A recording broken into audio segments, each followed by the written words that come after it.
Greetings, sharks. Do you want a show that's full of exciting entertainment, interesting information, and even some next-level news? Well, this show will blow you out of the water. And what is this show called? Well, I'm glad you asked.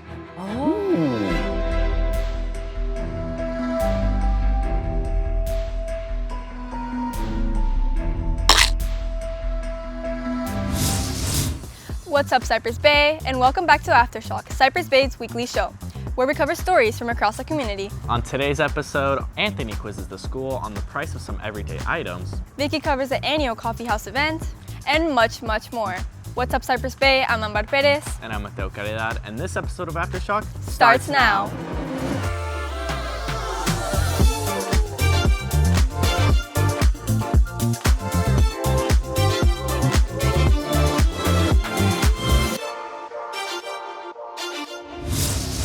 First up, Vicky takes us to the Bay's yearly coffee house event, where it shows how both the literary club and the fellow students grow and benefit. Let's check it out. Coffee House is an annual fundraiser that we host as an open mic night event that helps us raise money to publish our magazine, but also allows students to get up on a stage and share their thoughts, their feelings, perform if they want to, and just get the opportunity to speak their minds.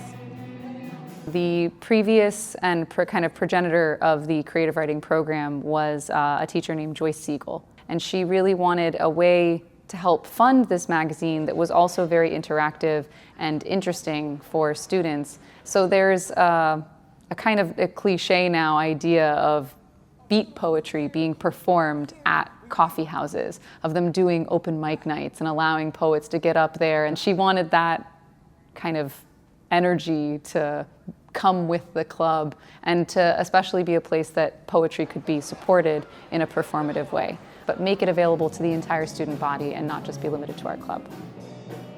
It's definitely a lot of work. It's like a huge process of over like months. We also have games outside that we let them play. They're like carnival style games, and we have our dinner that we have. So we have like a lot of contact with like managers and like owners of different restaurants, and we communicate and see if they can donate possibly. That's for the food. And then for the games, we have like decorations for like the actual signs and like how we're gonna do the games, because we also like to kind of connect it with our theme. That's a huge part of our event because it always fits our theme, and we like to completely transform the cafeteria into whatever we're doing. And so this year it was 4 seasons. So I really hope that especially students who are not from our club, who aren't coming from my class particularly, that we get a lot of students who didn't even know we had a creative writing class, that we had a literary club, who come to the event. And I want them to know that there is this outlet for them, that someone was told they were just here for extra credit, but they heard someone sharing something. They sat down and they stayed. They listened, they saw the reaction, they were inspired to share, and that now they realize that there is this community available to them and that we are happy to have them. That's what we want, not just getting new people in our fold, but knowing that there's a community out there who will support them with their creativity, who want to hear what they have to say, and will encourage them to keep on writing, keep on creating. What's up, Cypress Bay? I'm Victoria Duque. I'm Bella Gianpaolo, and today we're going to be making each other smoothies while blindfolded. That's right. One of us will be blindfolded while the other chooses the ingredients to put in the smoothie. The person blindfolded can either say yes or no to that ingredient, but they won't know what it is. I really hope it's not disgusting. Me too. Okay. Okay, I have my item. Yes or no? Okay, yes. I don't think so. Okay, are you sure? Well, I already put it in, so. Okay, yeah.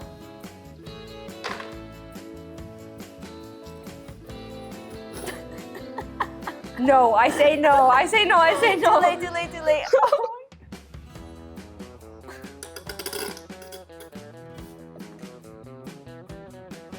Are you laughing? Okay, I see. Yeah. Okay, I have it. Okay, I say yes.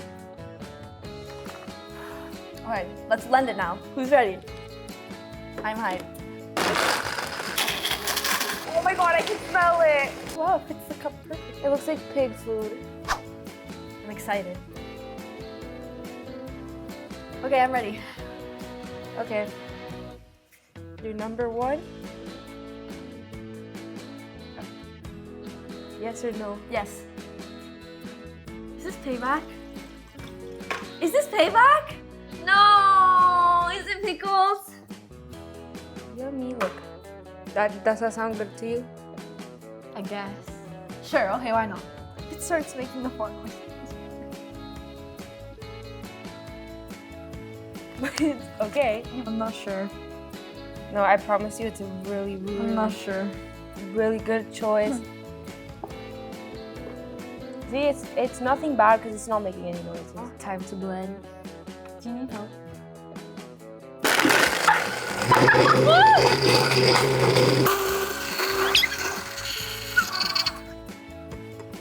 Is that like beige? No, it got Oh, on that my looks hand. like turd. No, it's good color. Are you ready? Cheers. 3, 2, 1.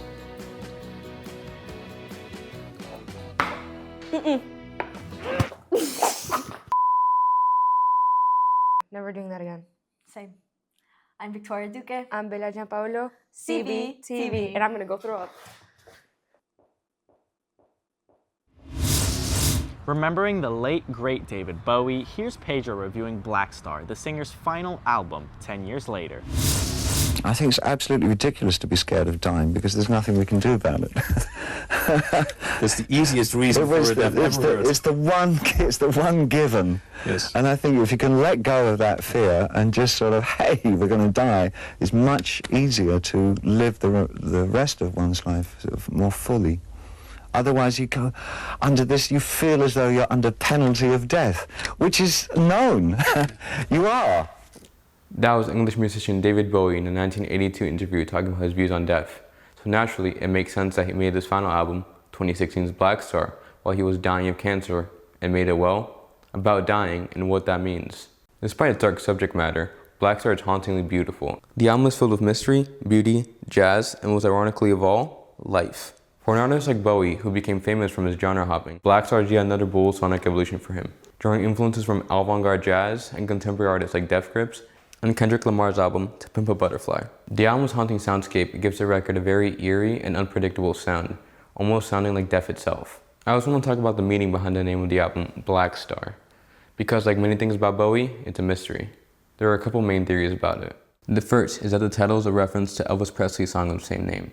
The lyrics of Elvis' song captured the tension between living fully and accepting death's inevitability, which is a theme on the album as well. If Bowie's Black Star is a reference to Elvis's, the album becomes a tribute to artists who confront life's deepest questions, shifting the album into a reflection on death, continuity, and the legacy the artists leave behind. Another theory is that Bowie is referring to an astronomical black star. An astronomical black star is a star that is nearing the end of its life. And unlike a black hole, which collapses entirely, a theoretical black star is almost a dead star, radiating only softly.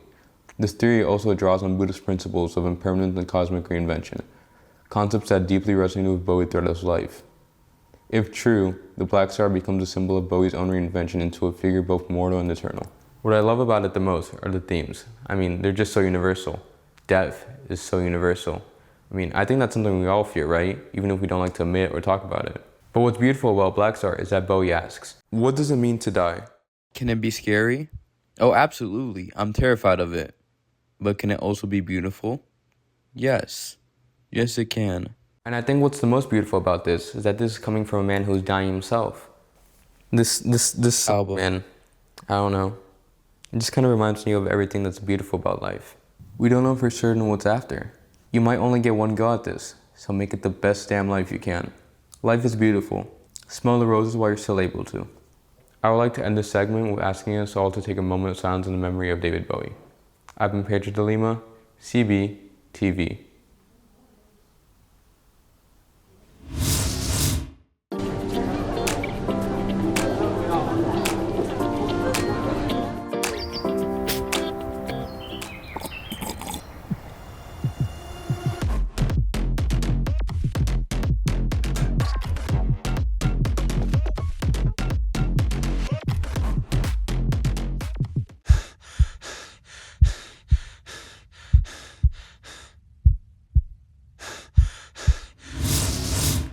Coming up with this week's sports update, Mateo prepares us for Super Bowl Sunday.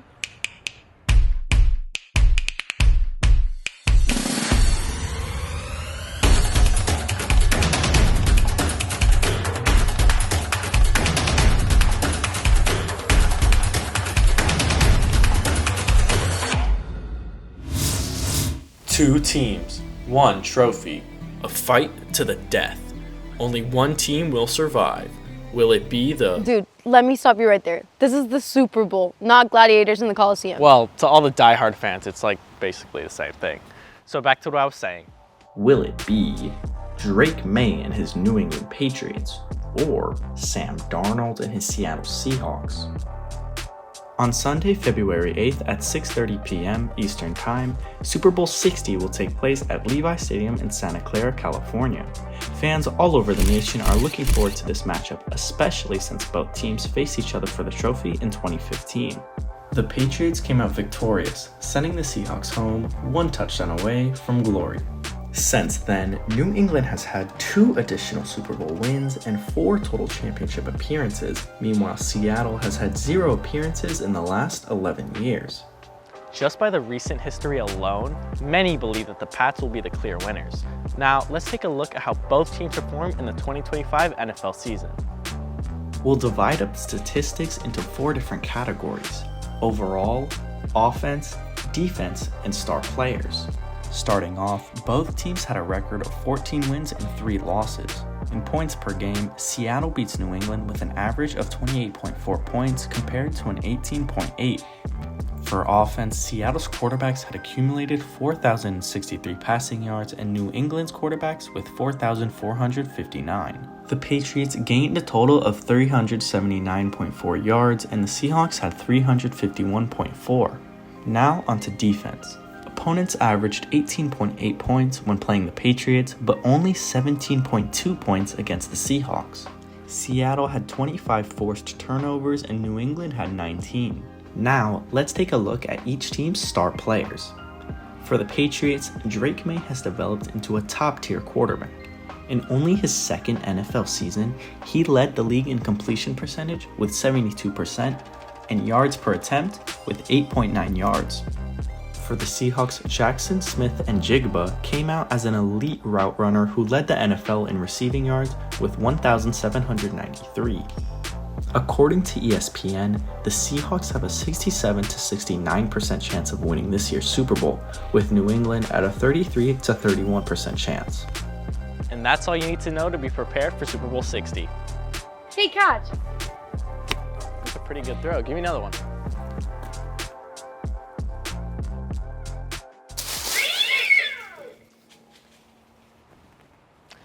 I'm Mateo Caridad, CBTV Sports.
Closing out today's show, Anthony brings a familiar game to Cypress Bay. What's up, Cypress Bay? I'm Anthony Roop, and today we're going to see if you can guess the price of these items. How much do you think this is? I'd say around $1,500. I'd say like 300. 300? I'm gonna say $900. How much do you think this computer is? Well, it's a gaming laptop. It's probably like 14 to 1500. Yeah, you got it. It's $1,500. $100. Say that again. $100. I'm gonna say that's a whole $20. 100. I mean, I have a couple XLR cables. It's probably like $15 to $25. Give me an exact number real quick. Like $24.99. It's actually around $21.99. Now, last question. How much do you think the camera right there we're filming on is? Definitely $3,000. Wait, I'm gonna also say 3,000. Probably like $2,000, honestly, like more. I don't know. $400. One more try. A little bit way higher than that, actually. 600. All right, the actual retail price is around $1,000 for that camera. How much do you think it is? It might be around like, I'm gonna say around like 400 or so. So that's actually incorrect. These actually cost around $1,500. Very expensive, yeah. And that's all for this week's episode of Aftershock. If you enjoyed, make sure to follow us on all social medias at Cyberspace CBTV or check out our website at cyberspacecbtv.com. Make sure to tune in next week for more stories around the Bay. I'm Amar Perez. And I'm Mateo Caridad. Have a great day, Cyberspace.